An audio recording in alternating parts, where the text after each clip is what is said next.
Hey everybody, we are back and welcome back to WCOBM. This is your variety talk show, your living network show. You know what? I'm getting choked up, and the reason why, who do I have sitting next to me? All right, I cannot believe this moment, first of all. And again, thank you to all the legends who have joined us. But I have to tell you, okay, I'm a groupie today. I'm just a groupie because we are talking about someone who is just the actual beginning. I mean, when you turned on your television sets, you saw black people, and in words of Arsenio Hall, don't change your channel, yes, we are black. And that was pretty much the size of it when you saw these wonderful people who were singing and dancing, and yes, they were African American. The first, I would like to say, one of the first groups out there who have made history. And so without further ado, I don't have enough words to express this gentleman who sits next to me, who represents the legend of legends. And so without further ado, I'd like to introduce author, songwriter, singer, baseball magician, and he'll tell you about all the rest. Everybody, six-time Grammy Award winner, Mr. Lamont McLemore. Did I say that correctly? You said it correctly. All right. Welcome to the show. Welcome to the show. And oh, it is my honor. I can't believe I'm sitting here next to you. I just, all I can say is, I have to say this. You're like the first group that I remember ever coming up. So, I mean, really, honestly. So, I'm telling my age, and I'm telling your age. That's all right, but we're still here. We are still here, and all I remember were these beautiful people with these outfits that would just fan up under the arms, and you guys would dance around, and I remember Stone Soul Picnic, and it's the dawning of the age of Aquarius, and I just can't believe you're here. So welcome to the show, Lamont. Well, thank you for inviting me. Oh, thank you for coming. So first of all, you're a Vegas native, or you've been here for a while. Let's put it that way. I've been here 16 years. I came from Encino, California. Encino, okay. I got tired of the traffic and earthquakes, so Well, you and I are very similar in that respect, because I'm like Pasadena, which is kind of across the what is that, the 210, right. But we're Valley people, kind of, sort of, and then we just made our way right here to Las Vegas. So look at that. And very happy to be here. Yes, very happy. Happy holidays, Merry Christmas. Same to you and your audience, and Happy New Year's and all of that. Well, thank you. And I mean, don't mind me if I just sit here and look at you all Google-eyed and everything, because, and you know what? I've interviewed so many people. I'm telling you, I've done so many red carpets, I've done Oscars, I've done everything, but there are just certain people who are landmarks, who have made a dent in history, and that's you.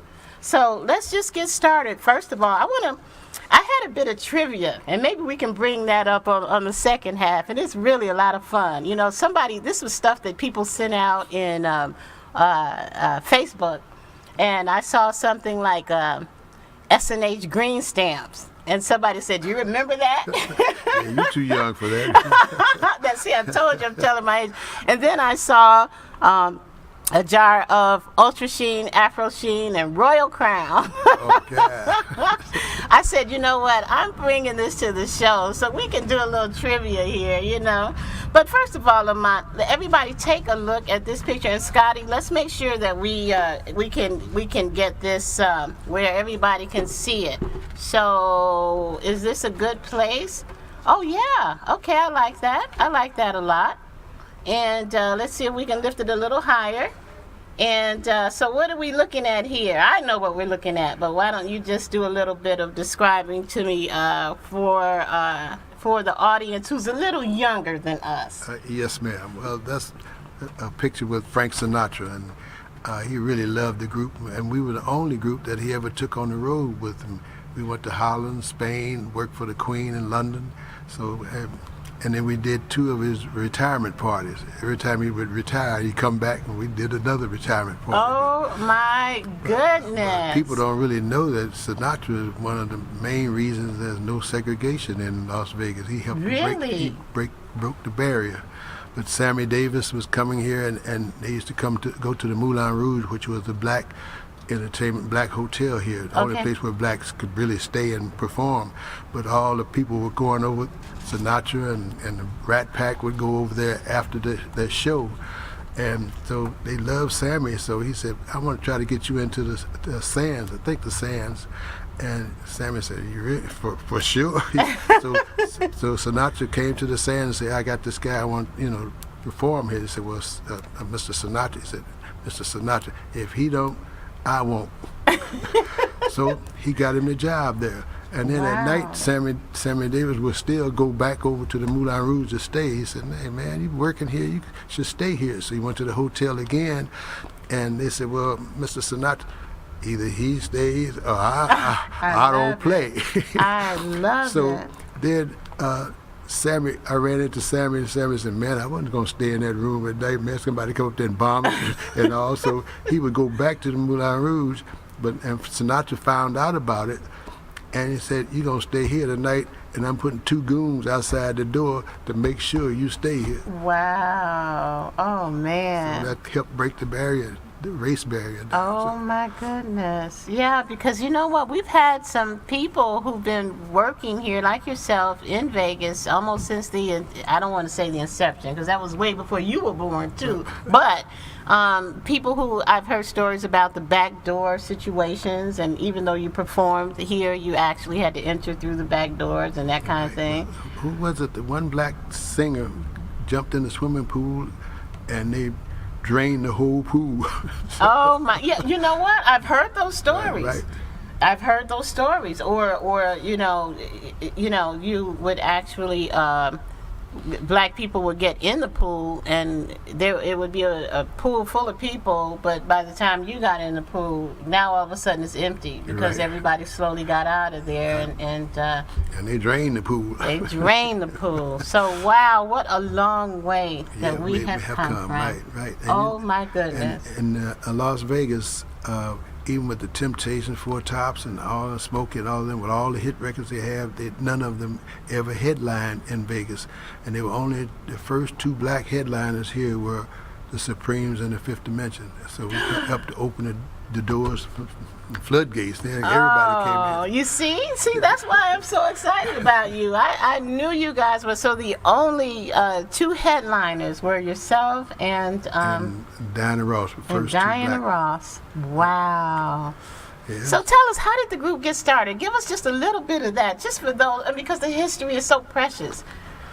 Well, I'm a photographer first. Okay. I was a photographer and a baseball player, and I got signed in special services in the Navy playing baseball. I pitched against the Dodgers, and they liked me, and they signed me to a AA league in Long Beach. And I fell out of a car and broke my arm, which I couldn't believe. So wow. So through photography, so I kind of switched to photography. And Marilyn McCoo was in a Black Beauty pageant, and she won. And she was modeling for me too as a photographer. And the next year, Florence LaRue won the talent part of the same beauty pageant. So I asked them both, I said, well, hey, I got 2 guys from St. Louis, schoolmates, and we try to start this group. Would you all like to join? So, well, we don't really want to be in no group, but hey, okay. Well, I said, I work for Motown. I was a Motown photographer on the West Coast. I shot Stevie Wonder's first album cover, Supreme, Temptations, and everybody. So I said, I know when they're having auditions, so whenever you all can go first, because I know when it's happening. So they say, yeah, okay, but meanwhile, maybe we just sing together and all. I said, well, okay, if it's just a hobby. And then one day Florence said, if this is just a hobby, how come you buying uniforms? I said, well, we have a little job. Somebody down the street called Guys and Dolls at this club said they heard us and they wanted us to come in and just do a show. So we said, hey, okay, that'd be fun. So we bought our little red sweaters and black pants and T-shirts, and we did the show. And ironically, 2 agents were in the audience, and they said, hey, man, this is what we want. and we never had to go through the Chitlin circuit. It happened just that fast. So, Wow. I mean, immediately got Right. picked up. right? Well, you know what? That means that you had it. It was just designed and destined to be.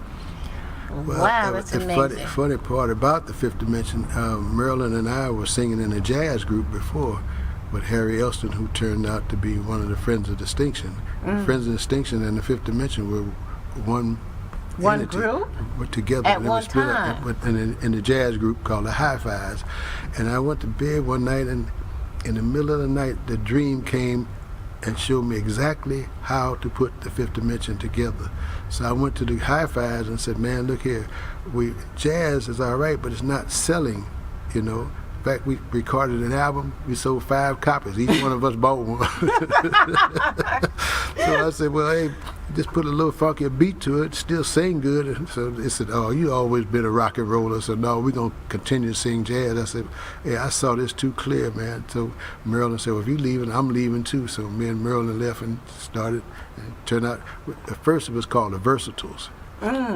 Because we did all kinds of songs. Even Ron did opera. Billy did rock and roll. Florence did pop, and Marilyn and I did jazz. So, and people say, well, how did you get that sound, the Fifth Dimension? I said, a mistake. Because I put the group together, and I didn't know what I was doing. I was the only one that was not a singer. Everybody else sang their butts off, and that's why I put them all together. I said, all this talent, man, you got to do something with this. So, and man, it just, and with Ron singing opera and like the designations I just gave you, with Billy singing blues and rock and roll, and Florence singing pop, and the sound just kind of evolved out of that. Because if I knew what I was doing, if I was putting a rock and roll group together, I get rock and roll singers. If you get country and western, you get country and western singers. I just got 5 people that can sing all different venues and put them together. Wow. And the song just, the sound just evolved out of that. You know what? You bring tears to my eyes. I mean it, because it's just, how can you, and the dream that you're speaking of, you know, I mean, it's just all so magical. And to know that you just got it in a dream and decided to put it together and look at what you came up with. And you know what? I'm not even a songwriter, but every time I wake up in the middle of the night and start writing, my wife said, what you doing? I said, I don't know, my hand just writing it. And I just wrote this last song called... One sec, we're going to take a quick station break. Okay. Everybody, you are sitting here with the legend himself, and we are celebrating again this week with Mr. Lamont McLemore. We'll be right back.